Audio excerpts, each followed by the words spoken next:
So another very important thing that we learned from that Lev Parnas tape that was released this past weekend, in addition to the fact that, yeah, Donald Trump very clearly was in on the whole scheme with Yovanovitch, spying on her in the Ukraine and all that stuff. But anyway, there was another very important thing that we learned that is pertinent to the primaries and caucuses that are going to start next week. And that is Donald Trump's own admission in that tape that he is terrified of Bernie Sanders. That's a big admission.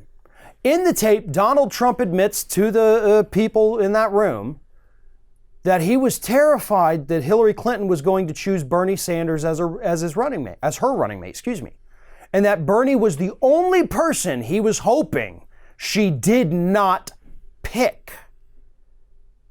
And he goes on to say that, it's because, Bernie's a big trade guy and I'm a big trade guy and, blah, blah, blah. That's not what it is.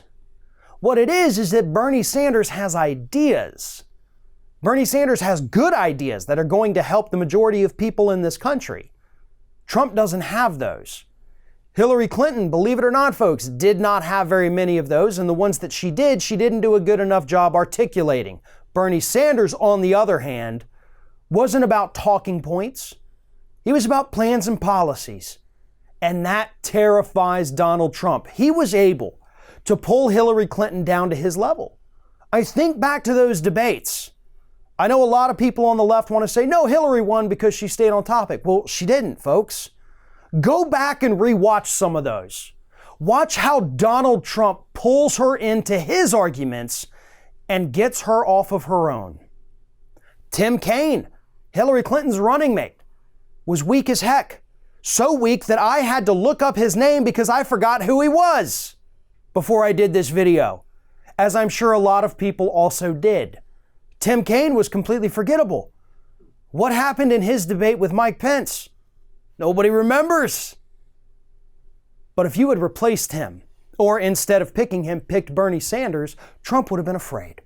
Now, he also claimed in the tape that he got 20% of the Bernie Sanders supporters in the general election. That is not true.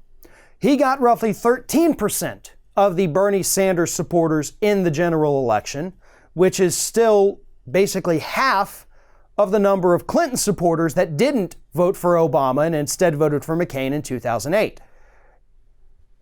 But Bernie scares Trump, and he should. But that should also tell us a lot about these primaries and caucuses that we've got this year, folks. You want to put a candidate up there that scares Donald Trump? You want to put somebody up there that Trump doesn't want to run against? Well, we know who it is now. It's Bernie Sanders. Donald Trump is not afraid of Joe Biden. Donald Trump is not afraid of Elizabeth Warren. I think he is a little bit, but probably not as much as he is with Bernie. He's certainly not afraid of Klobuchar or Buttigieg or anyone else. But Bernie Sanders scares him. And Donald Trump is on tape now admitting that. We should probably use that to our advantage unless we want to screw up 2020 just like we did 2016. Thanks for watching, everyone, and well, here comes the awkward part at the end of the video where I ask you to like, comment, and share, and subscribe for more content from Ring of Fire. Also, you should consider becoming a member for some exclusive content and perks, including early access videos and exclusive videos. Check out the link in the description.